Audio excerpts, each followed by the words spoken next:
يا صباح الهنا والسعادة والطاقة الإيجابية، وصباح كل حاجة حلوة في الدنيا. اللهم قدر لنا الخير في كل ما قسمته، وبارك لنا فيه. اللهم صل وسلم وبارك على سيدنا محمد وعلى آله وصحبه أجمعين. أنا دينا منصور، ودي قناتي. لو أول مرة تشوفي قناتي أتمنى تنوريني وتعملي اشتراك، وعيلتي الجميلة تزيد بيكي. ولو الفيديو عجبك وحسيتي انك استفدتي منه، ياريت تدعميني بلايك وتقولي لي رأيك في الكومنتات. اول حاجة بدأت بيها يومي، قلت اعمل الفطار لبنوتي الصغيرة البيبي. افطرها هي الاول كده، وبعد كده نشوف بقى الفطار بتاعنا احنا. عملت لها النهاردة حاجة سهلة كده وبسيطة وما خدتش معايا وقت. سلقت لها بيضة وشلت منها البياض، واخدت بس الصفار عليه واحدة جبنة نستو، هرستهم كده مع بعض واكلتها بألف هنا يا رب. فطارنا بقى النهارده كان مختلف شويه، ما حبيتش بصراحه اعمل حاجه تقليديه. حاسه ان احنا ايه يعني، زهقنا كده شويه من العيش والجبن والبيض، فقلت بقى اغير لهم كده النهارده، نكسر كده اليوم بفطار جديد ومختلف عن كل يوم. بس قبل ما اقول لكم بقى على الفطار او هعمل ايه، في حاجه كده انا بعملها بتبقى اساسيه معايا، موجوده معايا. بصراحه بتنجزني كده في حاجات كتيره وفي وصفات كتيره. برطمان بعمله بيبقى عباره عن جوز هند وزبيب وشويه مكسرات. المكسرات بتاعتي بتبقى مفيش اسهل منها، هما شويه سوداني وبجرشهم جرش خشن كده مش ناعم قوي، وبحطهم التلات مكونات دول مع بعض في برطمان. شغالة بقى معايا الطريقة دي حشوات بقى، حلويات شرقية، على الجلاش، على ام علي، على كل حاجة. بصوا يعني حاجات كتيرة جدا ان شاء الله هنعملها مع بعض. فالبرطمان ده مسعف بالنسبة لي بصراحة. انا دلوقتي كنت بحمص جوز الهند تحميصة خفيفة جدا، يعني مغطية النار كده، وايدي فيه بقلب باستمرار عشان ما يتلسعش مني. وهنا معايا السوداني، اديته جرشة بسيطة كده في الخلاط. وعلى فكرة ان انتي تدقيه على ايدك احسن مليون مرة من الخلاط. الخلاط ممكن ينعم منك قوي او يبقى خشن قوي، فلا هي تبقى جرشة وسط كده على ايدك هتبقى احسن كتير. انا جربت ده وده، وبقولك ان الجرشة بتاعت ايدك هتبقى احسن من الخلاط. كده انا جهزت السوداني. هحط بقى جوز الهند اللي انا اديته تحميصه، هو كده خلاص برد. انا كنت سايباه على جنب يبرد تماما عشان لما احطه في البرطمان ما يبوظ مني. اهم حاجه البرطمان يكون مغسول كويس ومتنشف كويس جدا، ما يكونش فيه ميه. حطيت بقى الزبيب، كميه كده من الزبيب، الكميه اللي انتي حباها. وبعد كده بقى احط جوز الهند وهحط السوداني، وهرج كده البرطمان في بعضه. تقدري تحطيه بره التلاجة، جوه التلاجة ما بيحصلوش اي حاجة خالص، بيقعد معايا بالشهور بصراحة، ما بيحصلوش اي حاجة خالص. وزي ما قلتلكوا بستخدمه في حاجات كتيرة جدا، مش بقدر استغنى عنه بصراحة. النهاردة استخدمته في ام علي. المرة التانية استخدمه في فطيرة الطاسة كده، بتبقى حلوة جدا. هعملها برضو معاكم في الجلاش زي ما قلتلكوا، بيبقى داخل في حاجات كتيرة جدا. النهاردة بقى ان شاء الله هنعمل ام علي، بس بطريقة كده مختلفة شوية، مش مكلفة اطلاقا، ولا بملفي ولا بجلاش ولا بكرواسون ولا اي حاجة خالص. حاجة بجد من ما فيش كانت ممكن تترمي، بس انا بعمل لها اعادة تدوير، وبجد بتبقى تحفة جدا، احسن مليون مرة من ام علي اللي احنا بنجيبها حقيقية كده من بره، بنشتريها جاهزة من بره. الفطير، عارفين الفطير اللي بيتجاب بناكله. انا بقى فيا عيب للاسف، ان انا باكل قلب الفطير، يعني ما بعرفش اكل الوش والظهر بتاعه. بحس ان هو ناشف كده، لو مش جنبي لبن ان انا اسقي فيه وان هو يطرى يعني معايا. ما بعرفش بصراحة اكله خالص. وللاسف ولادي اخذين برضو مني العادة دي. فبعمل ايه بقى عشان ما اهدرش برضو في نعمة ربنا؟ حرام، ربنا هيحاسبنا على كل حاجة صغيرة. بشيل كل الفطير اللي احنا ما اكلناهوش، بحطه في الفريزر وبجمعه بقى مرة على مرة. يعني هي الكمية اللي انتوا شايفينها دي مش من مرة واحدة طبعا، هي بتبقى كذا مرة، وكل مرة بجيب الفطير بلم الوش بتاعه والظهر وبحطهم في الفريزر مع اخواته، وبيبقوا بقى كمية. يعني لما باجي بقى خلاص اعمل ام علي، بطلعهم بلاقيهم بقى ان هم عملوا معايا كمية حلوين زي اللي انتوا شايفينهم دول.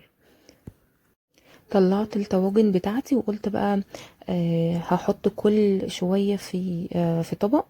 انا لما خرجت الفطير من الفريزر حطيت له زي ما انتوا شفتوا كده الخلطة اللي احنا كنا عاملينها مع بعض، اللي هو جوز الهند والزبيب والسوداني، حطيتهم كده في قلبه، وبعد كده قلبتهم في بعض. دلوقتي بقى هجيب لبن ام علي عشان تطلع معاكي طرية وحلوة. لازم اللبن يغطيها. هي بصراحة بتاخد لبن، يعني انا مش هضحك عليكم واقول لكم ان هي موفرة في النقطة دي، لا، هي بتاخد لبن شوية عشان الوش ما يبقاش ناشف معاكي. حطيت لها كمان قشطة من فوق، لان انا هدخلها الفرن عايزاها تاخد وش جراتين كده وحلو. القشطة دي برضو والله انا يعني فعلا بحوشها من مفيش. اللبن اللي انا بغليه بلم الوش بتاعه وبحطه في علبة زي ما انتوا شايفين كده وعلى الفريزر. مرة مع مرة بيعمل معايا كمية حلوة كده زي ما انتوا شفتوا. بستخدمها بقى في ام علي، بستخدمها عملت مثلا مكرونة بالصوص بحط لها برضو قشطة. عملت طاجن رز معمر. بصوا يعني القشطة مش بتخسر معايا، بدخلها في اي حاجة. من ايه؟ من مفيش. انتوا عارفين طبعا دلوقتي كيلو القشطة وصل لكام. واحنا بصراحة بنبقى عايزين يعني اي حاجة كده ان احنا نوفرها. فزي ما قلت لكم من مفيش، من وش اللبن بجمع القشطة. وبجد جربوا الموضوع ده، لو حد يعني ما كانش عارف النقطة دي جربوها هتفرق معاكم جدا. ما جبتش بقى النهارده خضار كتير، انا بس جبت خيار وجزر بعد ما فطرنا بقى الحمد لله يعني واتبسطنا. قلت بقى اخش اشوف انا هعمل اكل ايه. كنت عايزه اعمل سلطه النهارده، ما كانش عندي بصراحه خضار. كان عندي طماطم وبصل، يعني الحاجات اللي هي الاساسيه بتاعت السلطه، وما كانش عندي جزر وخيار. ف جوزي جاب لنا كده الخضار ده، قلت اغسله بقى كده بالمره كله واحطه في التلاجة، وهاخد بقى النهاردة على قد احتياج السلطة، والباقي يبقى متشال نضيف في التلاجة. بصوا هنا دي اسبونشة انا بخليها للخضار، بس بستخدمها مثلا مرة ممكن مرتين لو انا مثلا جايبه الخضار ورا بعض، يعني النهارده مثلا وبكره جبت خضار، مش بتبقى على فترات بعيدة. بقى بستخدمها ازاي؟ بعملها زي ما انتوا شايفين كده. بنضف بيها الخضار وبشطفها وبعصرها جدا، وبسيبها في الهواء تنشف خالص، وبعد كده بشيلها بستخدمها مرة تانية. وبعد كده المرة التانية دي بقى بخليها بقى من بره ان انا اغسل بيها المواعين، ما بشيلهاش تاني. يا اما لو مش عايزه تستخدمي سبونشه بظهر السكينه كده، وبتبتدي ان انت ايه تقشطي بالراحه مكان الجزر والخيار، لانه بيبقى فيه رمله خفيفه جدا بتبقى لازقه فيه، فمش بينفع بس معاها الغسيل بصراحه، لازم ان انت تفضلي تدعكي بحاجه بسيطه كده. المفروض بقى ان انا بعد ما غسلته كويس اسيبه يتصفى كده في المصفى دي. بس انا بصراحة كنت مستعجلة جدا، عايزة الم الدنيا حوالين مني علشان ابدأ بقى اعمل في الغدا، ما تبقاش الدنيا زحمة حوالين مني. يعني انا ما بعرفش ابدا اشتغل والدنيا بتبقى زحمة جنب مني، لا انا عايزة الحاجة اللي بتبقى جنب مني حاجة الغدا بس اللي انا هستخدمها، مش اكتر من كده. فقلت بس هخلص بقى من الخضار انشفه كده كويس واحطه في السبت بتاعه في التلاجة، واخلي بس الوحدتين اللي انا هعمل بيهم السلطه بس. كان لسه الوقت بدري، فقلت بصراحه مش هبدا في الغدا دلوقتي، خاصه ان انا عندي الاكل شبه جاهز كده. اللحمه المفرومه كانت جاهزه يعتبر، مفيش بس غير ان انا اصبعها. والمكرونه ما بتاخدش وقت، فقلت ايه والصبح لسه بدري كده، انا بحب اعمل حاجتي كده بدري عشان البدري بيبقى فيه كده نشاط كده وبركه وحاجات حلوه كتير. فقلت هعمل بقى الاوضه بتاعت الولاد اللي بيلعبوا فيها دي، بجد يعني انا مش باخر ابدا لو اخرت اي حاجه في البيت الا الاوضه دي بالذات. الاوضه دي فيها اللعب بتاعتهم، والاوضه دي هم بيقعدوا فيها، فلازم دايما وباستمرار اكون منضفاها كويس ومعقماها عشان ابقى مطمنه كده وهم بيلعبوا. بصوا يا بنات، دي مش اوضتهم، دي اوضه الليفينج المفروض. بس انا يعني كنت جايبه فيها ركنه، والركنه اتكسرت واتبهدلت، فما كانش خشبها حلو خالص بصراحه. فقلت خلاص انا مش هجيب حاجه فيها دلوقتي، عشان اوضتهم هم صغيره، يعني يا دوبك اخده السريرين والكومود والدولاب، فمش بيبقى في مكان كبير ان هم يقعدوا ويلعبوا.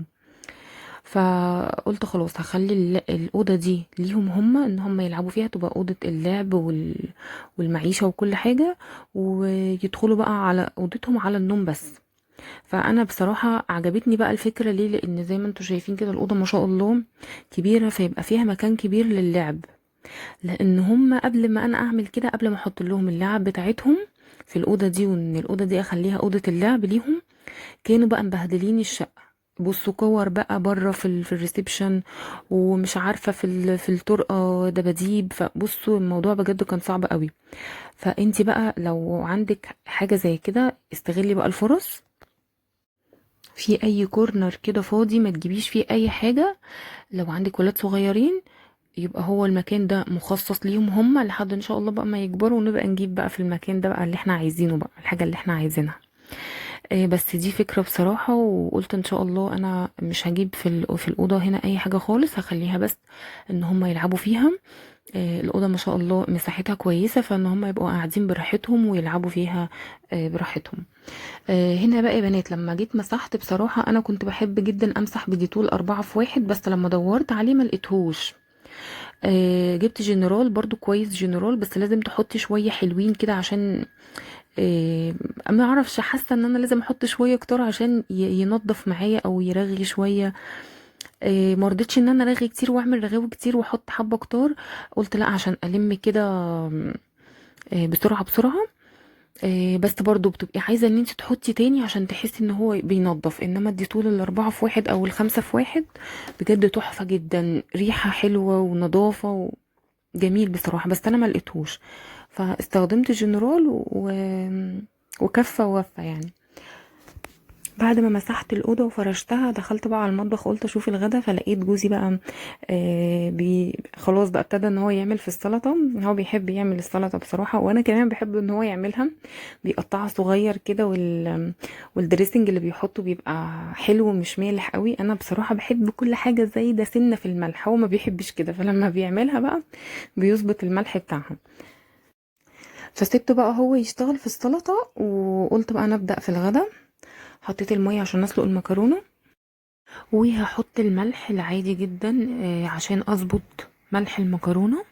بس في تريكاية تانية بقى، في بعض الناس بتختلف عليها، انا بعملها بس بجد بتفرق جدا، جربوها والله هتعجبكم قوي. بحط شوية من الزيت. طبعا في ناس بتقول ان المية مش بتمتزج مع الزيت، ودي حقيقة، فعشان كده مش بيحطوها. بس انا مش بحط الزيت علشان المية، انا بحطها عشان المكرونة. فالزيت لما بيلامس المكرونة بيظبطها جدا، مش بيخليها تعجن معانا. آم، هتلاحظوا الفرق لما تعملوا مكرونة بتحطوا عليها زيت او مش بتحطوا عليها زيت، هيبقى الفرق واضح جدا. هعمل بقى جنبها الكفتة اللي احنا كنت متبلاها وحط لها كل حاجة قبل ما ادخلها الفريزر. بس برضو انا محتاجة ان انا احط لها معلقتين من الفيجيتار او معلقتين من الدقيق عشان تمسك نفسها اكتر، ما تفكش معايا. لان اللحمه المفرومه اللي انتي بتبقي مجهزاها في الفريزر لما بتطلع، لازم تربطيها باي ماده من النشويات عشان ما تفكش معايا. ده بالنسبه للكفته اللي هي بنبقى مجهزينها في الفريزر، يعني بتبقى محطوط عليها اضافات، مش اللحمه المفرومه اللي بنجيبها من عند الجزار ونشيلها على طول، لا. هنا بقى انا استنيت الميه تغلي، كنت خلاص صبعت الكفته على المعلقه زي ما انتوا شفتوا كده، عشان عايزاها تكون متفرغه من جوه، عشان لما احط لها الفحمه تبقى تدخل كده من جوه، والكفته كلها تبقى شاربه من ريحه الفحم كده، تبقى طعمها زي الشوي او ريحتها زي الشوي. حطيت المكرونه واديتها تقلبتين كده بعد ما الميه غليت، وطلعتها على المصفى، فتحت عليها المية الساقعة. لازم افتح عليها المية الساقعة شوية كده بحيث ان هي برضو ما تمسكش في بعض. هنا بقى انا بعمل المكرونة بالثوم. الصلصة بتاعتها بعملها بالثوم. حمرت لها تومة كده، وبعد كده رحت نازلة عليها بصلصة متصفية. بسبك الصلصة عادي جدا وبصفيها كويس جدا من قشر الطماطم، وبحطها في برطمان في التلاجة. بتقعد معايا فترة لو حطيت له زيت من فوق. وكمان في الصلصة نفسها بحط ملح ليمون، دي المادة الحافظة بتاعة الصلصة. بيقعد معايا فترة مش كبيرة قوي، بس مثلا ممكن اسبوع. فبالنسبة لي دي مدة كويسة جدا. لو هتطولي بقى عن اسبوع طبعا يفضل تشيليها في الفريزر، بس انا ببقى عايزاه جنب مني البرطمان، مش لسه هستناه يفك وكده، فبحطه في التلاجة لاستخدامات كتير يعني. فبيخلص معايا على طول، مش بيقعد اكتر من اسبوع. هنا الصلصة بقى زي ما قلتلكوا، جوزي كان عملها خلاص وظبط الملح والفلفل الاسود والكمون وكله والليمون. بس انا بقى حبيت ان انا احط تركاية برضو، وحطيت دبس الرمان. بجد بيودي السلطة في حتة تانية خالص، بيغير طعمها للأحلى. هنا بقى أنا كان نفسي أفرش تحت الكفتة بقدونس، أي حاجة خضرة، بس ما كانش عندي بصراحة. فرحت حطيت البصل بقى ورشيت له شوية فلفل اسود كده وسنة ملح، برضو بيدي طعم تحفة للكفتة. يعني تاخدي كده صباع الكفتة مع شوية من البصل، بجد بيبقى حلو جدا. وكنت سخنت فحمية كده على النار، وقشرة بصل عندك او حتة من ورق الألمونيوم، بس اهم حاجة تبعديها عن الكفتة بشوية، ما تبقاش ملمساها عشان الورق الألمونيوم بيبقى غلط على الأكل. حطيت فيه في قلبه الفحمية، وطفيتها بسنة زيت، وغطيتها كده شويه. وبعد كده بقى قدمتها في الطبق زي ما انتوا شفتوا. انا ما جبتش معاكم بس الحته دي ما صورتهاش عشان كنت مستعجله بقى خلاص على الاكل. يعني اتاخروا النهارده في الغدا شويه عشان كنت عملت الاوضه قبل ما ابدا في الغدا، فقلت بسرعه بقى ما اخرهمش اكتر من كده. فمعرفتش بقى ان انا اصور الجزئيه دي. نسيت اقول لكم برضو ان انا كنت بحط على صلصه المكرونه ملح وفلفل اسود بس، ما بحطش اي حاجه تاني. ولو شويه كمون تمام، واحيانا برضو ما بحطش كمون، هو ملح وفلفل اسود. لو وصلتي للدقيقه دي من الفيديو يبقى عجبك المحتوى بتاعي. فياريت فضلا وليس امرا تدعميني بلايك، وتعملي لي اشتراك على القناه، وتسيبي لي كومنت كده محفز يشجعني استمر ان شاء الله واجدد واقدم ليكوا احسن ما عندي. كمان بشكركم جدا على كل الكلام اللي انتوا بتكتبوه لي، بجد الكلام ده بيبقى حافز كبير جدا ليا. انتوا بتسعدوني بجد بكلامكم الجميل ده. كلامكم ده بيفرحني جدا وبيدخل السرور على قلبي. بجد متشكرة متشكرة جدا من قلبي. انا بقرأ كل كلامكم الجميل، وببقى مبسوطة وفرحانة جدا، وبتحمس ان انا انزل لكم فيديو حتى لو مثلا تعبانة مش قادرة اصور او مش قادرة منتج. فالكلام ده بجد بفتكره بيديني دافع كده ان انا لا اقوم واصور لكم عشان اسمع منكم الكلام الجميل ده. فشكرا ليكم، يا رب دايما جنبي كده ومشجعيني. النهارده بقى خلاص كنت بجد تعبت جدا. انا معايا 3 اطفال، فعايزه اقول لكم بقى السن الصغير ده متعب جدا مع شغل البيت بقى. فالله المستعان، يعني ربنا يقوينا كلنا.